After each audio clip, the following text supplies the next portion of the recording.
Bueno, pois por terras de Melide, terra de cazadores, terra de xornada gastronómica e tamén todo hai que dicilo, terra da Conselleira de Medio Ambiente. Boas noites, Ángeles. Moi boas noites. Me imagino que como na casa hoxe. Sí, efectivamente, sempre un placer estar na casa e aquí, bueno, pois todo é unha gran familia e sobre todo hai que salientar que se alguén é familiar, pois son os cazadores. Falando de familiar, dá gusto entrar no pabellón de Melide e ver máis de 600 personas congregadas, digamos, con algo relacionado ca actividade cinexética.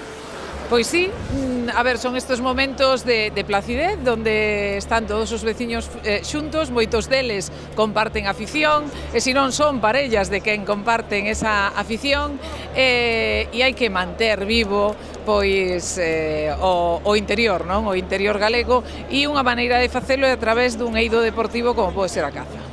Os cazadores, unha vez máis, mostrando esa unión, esa cordialidade, ese compañerismo que ao final son os ámbitos que se deberían levar en toda a actividade na vida.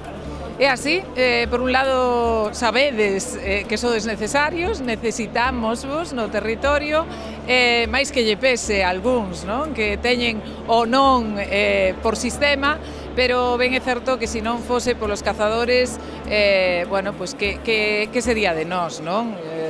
Aí o temos, por exemplo, con a problemática que temos co xabarín, recurrimos a vos, pero non só iso, sino que sodes os que os protectores tamén dos nosos montes, os que nos trasladades a información do que acontece nos lugares, os que instades a que as zonas sexan productivas, bueno, pois é xa como ancestral, non?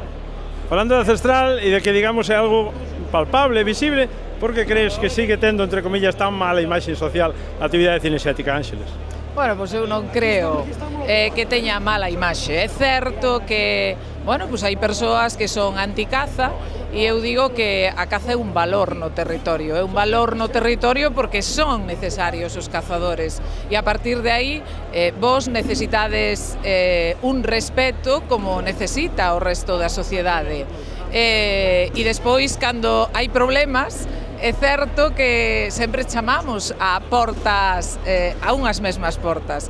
En este caso, bueno, pois a xente no eido rural, cando ten desperfectos, cando hai accidentes, cando os seus cultivos non van para adiante, sempre nos din que fagamos algo. E ao final, o xeito de facelo, bueno, pois é estar o voso carón. Pero non só iso, sino que é o verdadeiro deporte onde tedes uns cursos que impartides ante a xente e despois hai unha parte da natureza que necesitamos xestionar. E aí, bueno, pois estades vos. Falando da parte da natureza, como vai o mandato na Consellería de Medio Ambiente, Conselleira? Bueno, pois imos ben, non? Levamos un ano, é unha consellería moi amplia, sabédelo, levamos a parte medioambiental, levamos a parte de patrimonio natural, caza, pesca, eido residuos, en realidade é que somos o gran xerme, non? O cuidado do medio ambiente engloba moitísimas cousas, penso que Alfonso Rueda pois tivo un gran acerto porque na mesma consellería tamén meteu Augas de Galicia e ao final, bueno, pois gracias a vos como sociedade, penso que estamos facendo unha boa labor en contacto directo sempre coas persoas porque todo o que lexislemos ou todo o que fagamos ha de partir da sociedade en sí, dos galegos e das galegas. Falando desa sociedade, das últimas entrevistas, parece que mellorou algo o sistema, sobre todo do lobo en Galicia. Estamos aí ás portas de volver a ser considerado unha especie que se poida xestionar, se así é necesario. Bueno, pois eso foi o que ocorreu no Senado. A verdade é que a min chamoume moitísimo a atención que o BNG votara en contra, cando o PNV votou a favor de nós, da nosa proposta, que o que pretendemos como Xunta de Galicia, como Partido Popular, é poder xestionar en aquelas zonas onde hai ataques reiterados.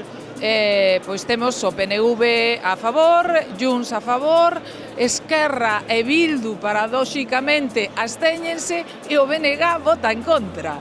Bueno, algo inaudito, non? Ese BNG que di que quere cuidar o rural, pero despois rapidamente quita a súa máscara e defende outras cousas ben distintas, dependendo de si está en Galicia ou si está en Madrid. Pero aínda teñen unha oportunidade moi importante. Esta semana no Congreso Galicia estará ali representada e eu agardo que pois o lobo, igual que piden todos os países que conforman a Unión Europea, excepto España e Irlanda, pois ao final non forme parte do LESPRE porque non está en perigo de extinción. Bueno, pois vamos xa a non molestala máis, porque hoxe é un día de gastronomía, e falando de gastronomía sí que temos que pedirlle á conselleira a opinión do pulpo de Melide. Bueno, pois que eu son conselleira de todo Galicia, pero resido en Melide. Residindo en Melide, eu teño que dicir que o mellor pulpo de Melide. O igual que hai moi bo pulpo en Melide, os mellores postres, aí está a Silleda competindo, pero os melindres, os de Melide, un queixo fantástico, ricos, amendoados, a carne.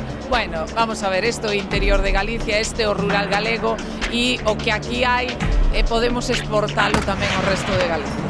Pois moitísimas gracias, conselleira, e sobre todo, bo proveito. Moitísimas gracias e disfrutemos dunha xornada festiva. Gracias.